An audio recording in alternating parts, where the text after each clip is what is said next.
I met you 40 years ago. I met you on a sun-swept afternoon of horror. I've known you through a balmy tropic night of fear. I will never forget you.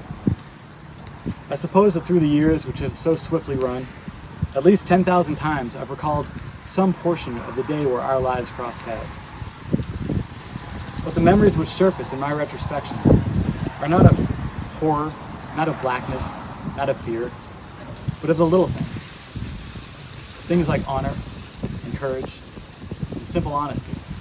Things so small and yet so great that they form the cornerstone of our society. And when I think about these things, I'm humbled by the thought that I've seen true greatness in my day. Our Adrian Marks, the pilot of the PBY Catalina, which rescued 56 Indianapolis survivors out of the water, first spoke these words in a speech entitled, "I've Seen Greatness," to you, this very same group, 35 years ago. Those words and that iconic speech have resonated in my mind ever since I was old enough to comprehend them. You see, Adrian Marks is my grandfather. I am David J. Levine, Commander, United States Navy JAG Corps Reserves, and I'm so very humbled and proud to be here to speak with you today, even if it does have to be over video. My grandfather passed away on March 7th, 1998.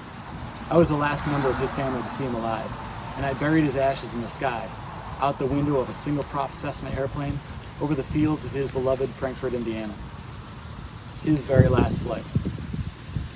I think about him often, and I'd like to take my time today to tell you a little bit about my memories of him and of what he taught me. My first memory of him was as a young child, playing in his living room. Elta, his wife, was a fantastic artist and an adventurer, and she painted a gigantic mural over a whole living room wall of one of her whitewater rafting adventures. My grandfather could always be found in the same spot. He had a big upholstered chair that he'd sit in. And he loved his bacon, and he not only loved bacon, but he loved it, as he called it, still oinking. Essentially raw. It was disgusting, really. Nevertheless, that's the way he liked it. Anyway, sometimes, when all of us kids were playing on the floor, we'd gather around at his feet, and he'd tell us of the day that changed his life forever. He told me that he and his crew could hardly believe what they saw. Men in the water, hundreds of them. Sharks in the water, countless numbers. But he didn't hesitate. He did what he knew to be right. He won the consent of his crew, and he landed his Catalina in the open ocean amid 12-foot swells, risking everyone's life on that airplane. He did so knowingly defying standing orders to not ever attempt a landing out in the open ocean like that. He and his crew saw what was necessary, and they acted. Damn the risks. Damn the Navy and their rules. I sat there as a young child, and I learned that sometimes there's a gaping chasm between doing what's right and doing what's allowed. I learned that with brotherhood and honor, you can accomplish the impossible and survive through the interminable. I learned of greatness on that living room floor. I learned of your greatness on that floor. Over the years of reflection upon the story, I keep returning to that simple truth I learned on that living room floor. That sometimes, to be great, you gotta break a rule or two. Now, don't get me wrong, I just told you earlier that I was in the JAG Corps. I'm a Navy lawyer, and I wouldn't be in the Navy for very long if I regularly advised my clients to break the rules. But when we're talking about life or death, the truth is that you can't teach morals. And you can't force someone to stand by and watch as another man drowns.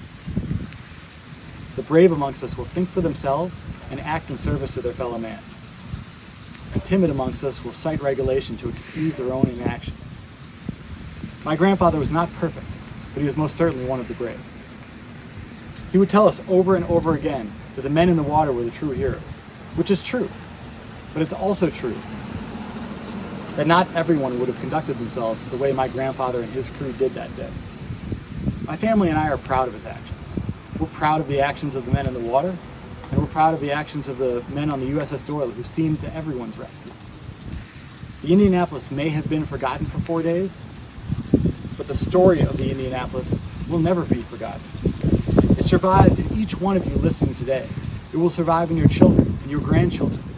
I carry your story everywhere I go. I keep a book about the Indianapolis on my desk, anyone who walks into my office, we can have a talk about it. Every commanding officer I've ever served under knows your story because I've told it to them. Your truth and your example survives in the Navy today. And not just from me, some desk jockey talking about stories that aren't mine. It survives in the heroism displayed by the countless men and women warriors who've come after you. Your situation may have been unique in its particular horror and its higher level follies, but the resolve to persevere endures in our fighting forces today. And I hope it brings you comfort to know there are still those anonymous souls amongst us who, when faced with the unimaginable, will conduct themselves unimaginably well. My grandfather knew this to be true as well, because he closed his speech to you 35 years ago in a similar way. He said, "I've seen greatness in my time, not that of some political leader or popular hero, but the greatness of an entire crew of a great ship. And while that crew will always be something very special to me, I know that it was drawn at random from the service members of our whole country. I have seen the greatness of America." End quote. And now, so have I. Thank you so much.